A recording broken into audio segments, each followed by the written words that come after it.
So this is the second half of part 4. Basically, this is the demonstration half, and the first half of part 4 was just kind of explaining it.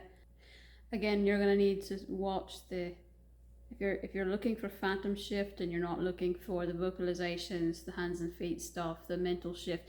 If you're only looking for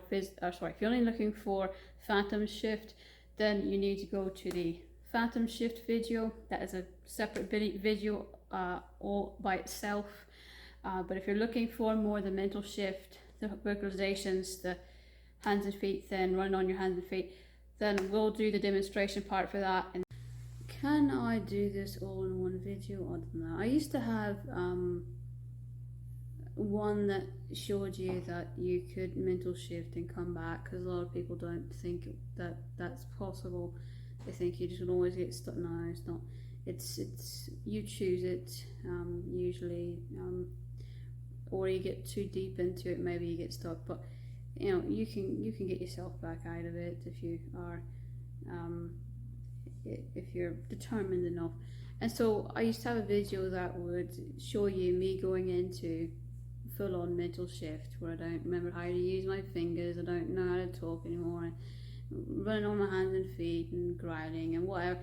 And just to show you that I could, if I could shift on and off like that between my human conscious and my animal conscious, then so could you, you know. But unfortunately, I just don't think really that serves any greater purpose.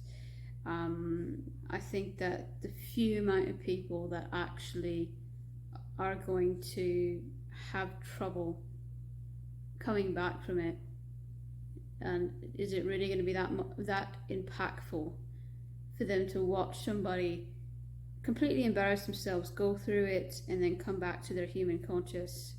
Is it really going to impact them any more than me just telling them that I can do this? You know, do I really need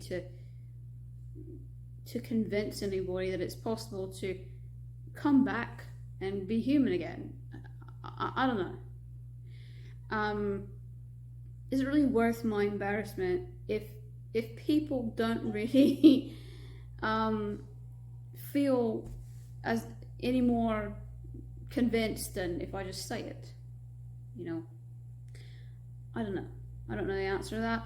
So there are a couple of things that I can teach that maybe not every species in the world does this, but a lot of species growl, a lot of species, at least any four-legged species, will run on their hands and feet. And I can teach you that, and while mildly embarrassing, it's at least not so embarrassing that, you know, I'm literally acting like an animal for 5 minutes. You know, and I would go off camera. I would show my ass to the camera, not on purpose, but just it'd be an angle where like I would turn around and like that's all you would see, you know. So I can't control where my wolf wants to go, where my wolf mind wants to go, where it doesn't. And my wolf brain has absolutely no self-conscious awareness. And so, you know, sometimes like I'd have, you know, issues with even finding content that was mildly appealing. It's just I don't see it as something that has. Just trust me. Just trust that anybody that says you get stuck there and there's no way to not do that is just, they're lying. They don't know the truth.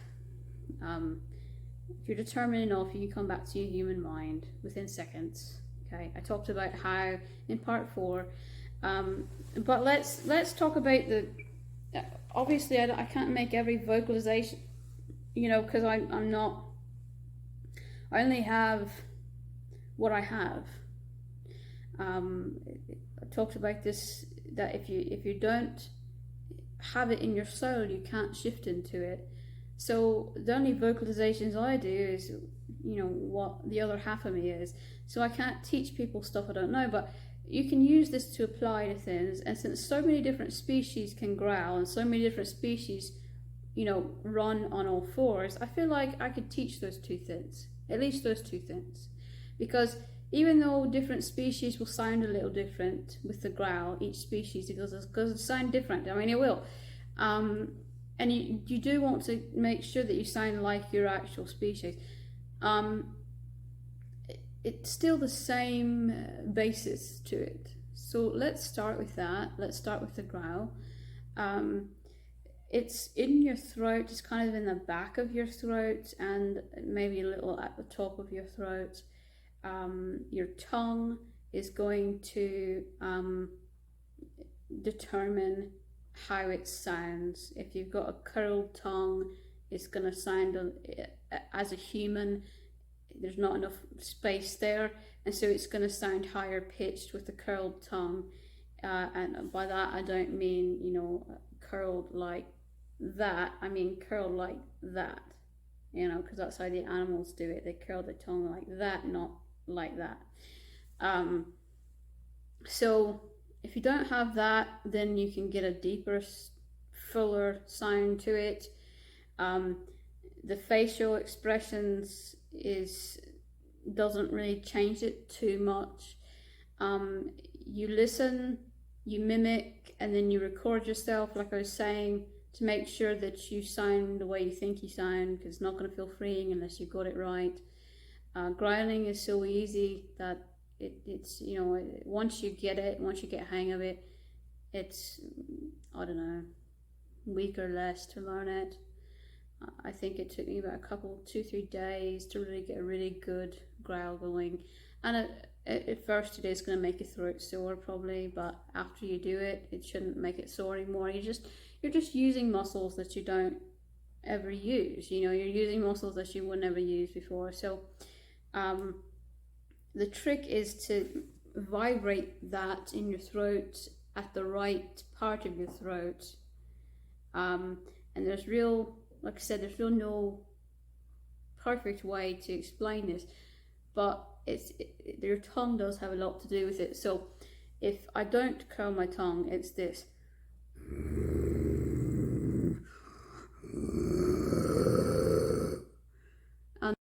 So you're doing different, why do it different ways? Well, different things mean different things. I mean, it's just a warning, angry growl.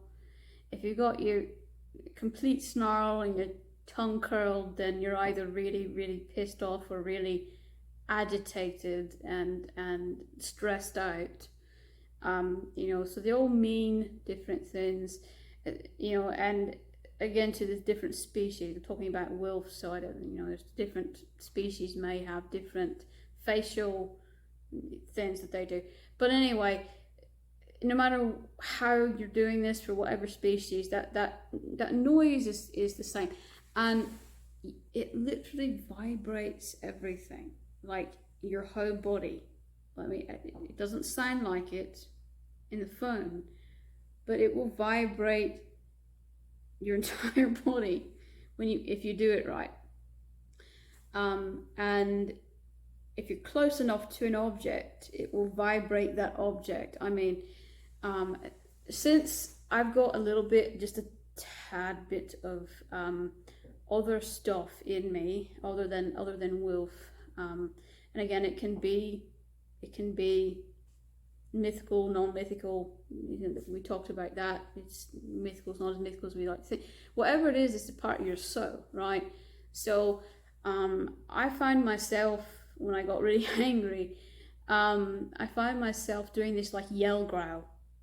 And I thought, wait a minute, that's, you know, not wolfy. What that's not wolf-like. I mean, it sounds like a wolf, but it sounds like I'm yelling. It sounds like a yelling. It's just, a wolf doesn't do that. A wolf doesn't. What the fuck yells? What part of me would, oh yeah, a goat.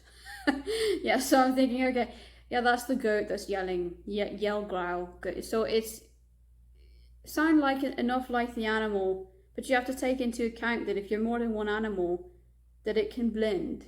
And that's not necessarily wrong. You just don't want it to sound like a human trying to sound like an animal. You want it to sound like an actual animal. If it's not close enough, it's not going to feel freeing to that side of you. It's just not. This part of your throat has to expand. Watch this. You see how much that expanded? Minus the double chin that probably hid some of that expansion. But did you see that you actually have to expand? So it actually is quite a lot going on in your throat there when you're doing that. And the rest of it literally is listening, mimicking, listening, mimicking, listening repetitively until you get it right. You know that the rest of it is that.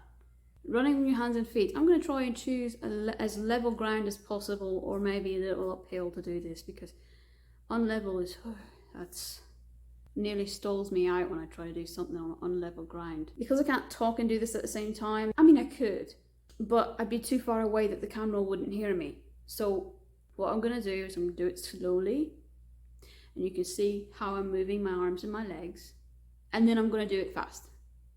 We're going to do a walk, and then we're going to do a run. 2 different gaits. Your ass actually does have to be kind of in the air for this. Because if your ass is not in the air, your knees are going to scrape on the ground. It's going to make you a lot slower. Forewarned, it is not pretty.